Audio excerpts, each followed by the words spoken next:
Hey guys, welcome back to another video, and today I have this highwild target system and we're going to see how it does and how it handles a plethora of different calibers. Well, you may notice that something is not quite right here. From the factory, these tube legs were actually split around. Looks like it's just 4 bolts though, so I'm going to undo those, put them in the proper direction. That way this thing sits a little bit better than what it is currently.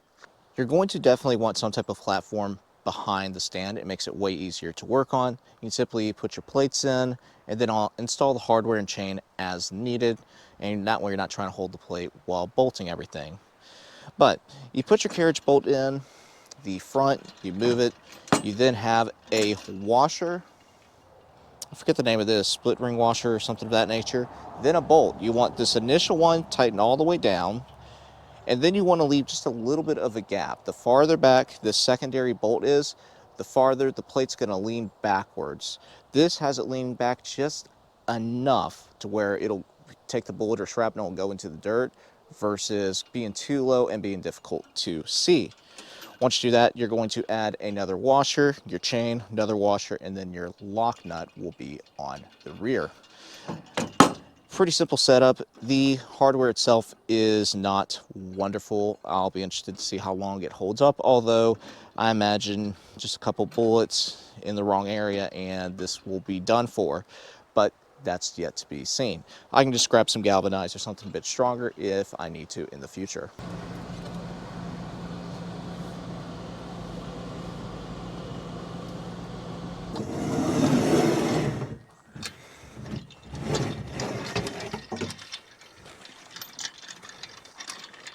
Something that may have been reported to a few of you is whether this target stand was easy enough to move around, and fortunately it is. At 35 to 45 pounds, if you're able to lift that, you'll be able to move this by hand without any help. Just stay in the middle of the bar. Another thing to note is the area I am shooting is private property. I have a large backstop behind me, and then it's miles and miles of uninhabited land. That'll make everybody at the YouTube office happy. Another thing to note is that everything I am using today has a capacity of 20 rounds and less. Once again, just stating that for the YouTube algorithm and to make them happy. With all that being said, let's go ahead and get started. First thing we'll be using is 22 LR, and I'm just going to use some standard velocity federal lead bullets. This is a Glenfield Model 75 is what I'll be shooting it out of. One thing to note is that I know this is not going to function properly. I need a feed throat conversion kit in order to get this to work properly again. But if anybody knows where one is available, I would greatly appreciate it because I have been looking for one for a couple years now. All right, 22 LR is up. Let's see what we can do with this.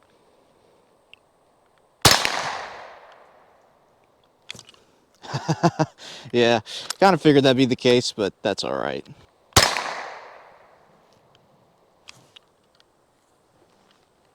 Well, the 22 isn't going to be playing nice today. Unfortunately, this feeding ramp is just too worn out. It's a 2-piece construction, and the conversion kit takes that and makes it a 1-piece and much more reliable. So we're going to go ahead and move on to 25 ACP. It's so hard to hold this little pistol.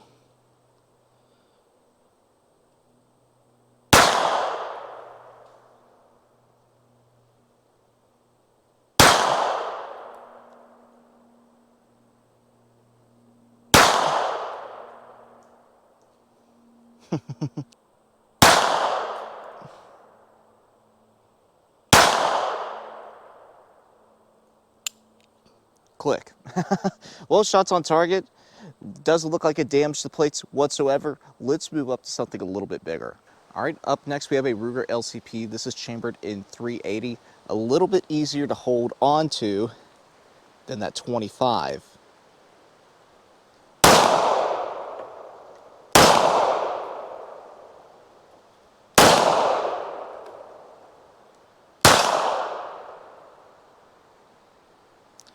That sounded like a snub. That was not full powered.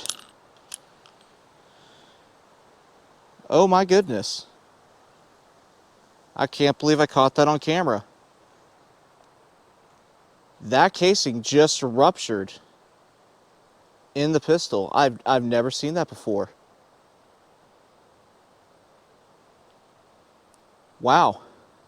I'm going to get in touch with the manufacturer of this ammunition and definitely need to discuss that. But video's about the target today. Just glad I caught this on camera. I will discuss this with them. But let's get back to verifying that the chamber is clear and the pistol itself doesn't have a bullet lodged in it. And it appears not to. All right, we're just gonna keep shooting. Well, that was an old Remington round. I say old, maybe 5 years old. So put a different brand in here. Some MagTech, let's see if that is any better.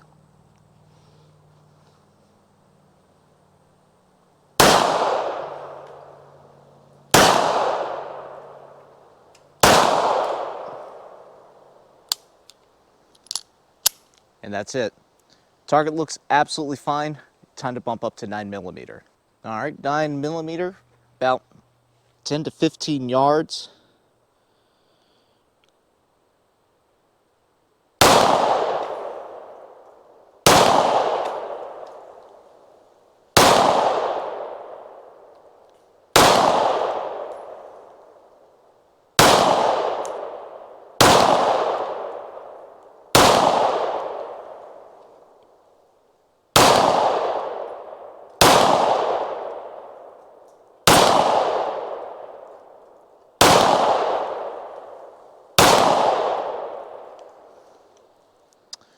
No visible damage. Looks like I am pulling to the right a little bit, but good to know. And now I have a target set to practice on.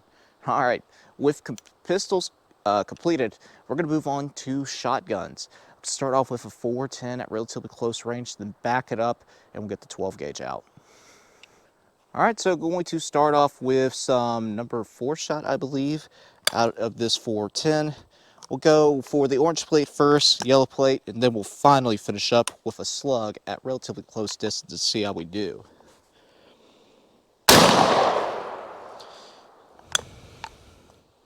There's one in. There's two, not a whole lot of shots on target. Let's see if we do a little bit better with the slug on the orange plate. I got it going. I want to check and see if there's any damage real quick and report back. Now I'm going to shoot some 7.5 shot to 3/4 inch shells at pretty close range out of this 12 gauge. We'll see if that does any damage to the hardware or anything else.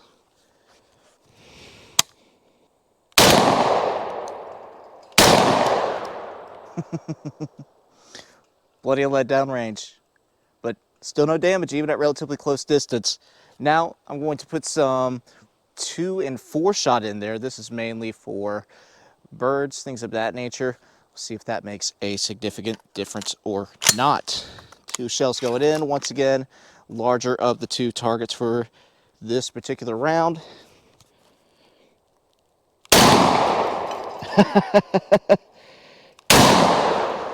I was a little low on that one. That's all my fault. But yeah, still looks okay. Now I have slugs. For safety, I'm going to back this target up. You saw just how much power that bird shot had. So I'm going to back it up to 40 or 50 yards, then try a 12 gauge slug at this and see what happens. Slugs are loaded up. We'll see if we can hit that 10-inch plate. I got it set at about 35, 40 yards or so. See what type of damage this does.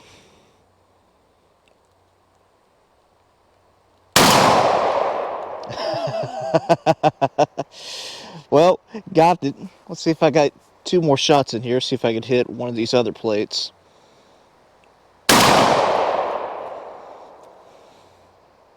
Goodness. Must be a little fiber.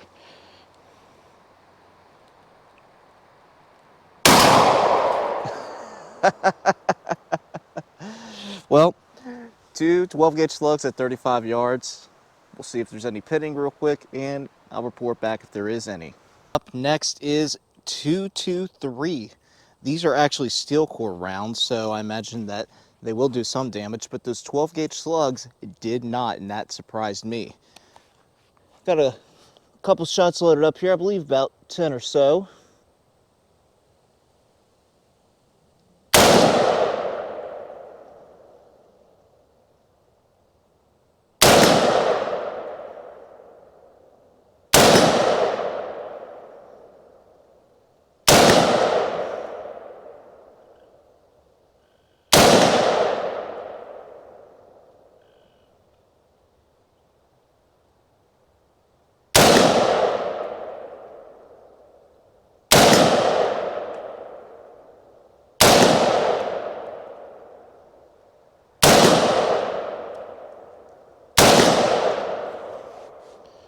10 rounds.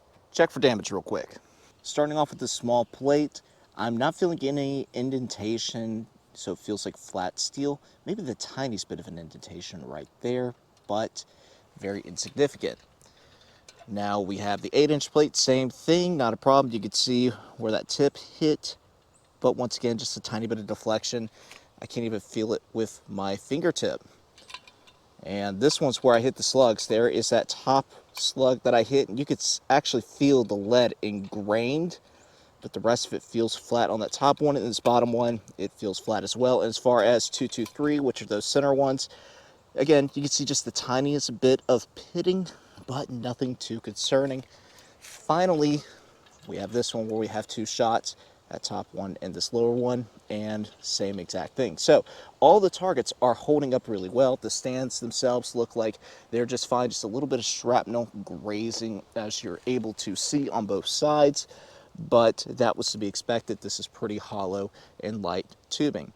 Let's go ahead and get a couple more rounds down range, some bigger calibers, and see how it continues to do. Well, this one is going to be pretty fun and something I wanted to try. This is a Marlin 336 chambered in 30-30, shooting a 150 grain projectile.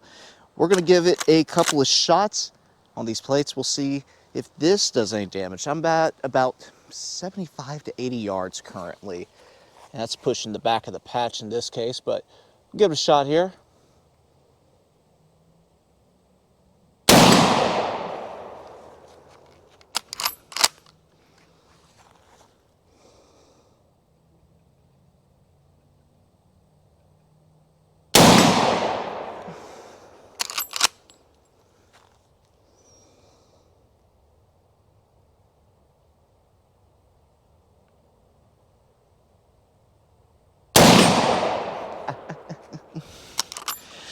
Dead on.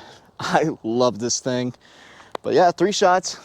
Swing of those plates, nothing looks bad. That was lead with copper plating on portions of the outside. Now, time to move to the biggest firearm I currently have, and that will definitely push these plates to the test.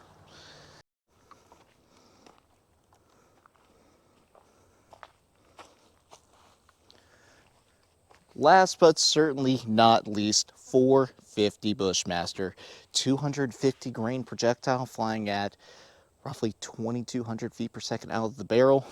Plenty of power for these plates down here. Let's go ahead, take a couple shots, starting with the large one, move it back.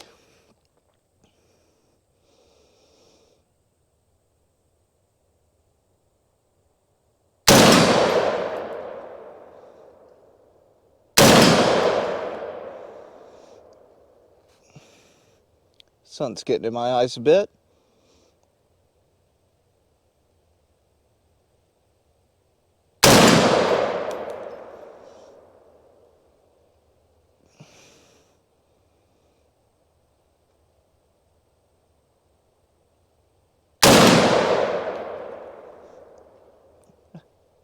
That's one plate flipped around. I got one more shot.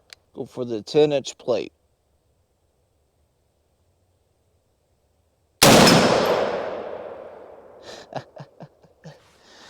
Well, there you have it. If there's no damage with this, I'm not concerned for my application. I'm not having a 50 cal out here. I don't have 338 Lapua, anything of that nature for what I'm hunting or anything. But with that being said, we'll see if it held up, see if wrapping damaged that target or the stand or anything, and we'll come to conclusions. Well, my camera's dying, so I'll keep this brief.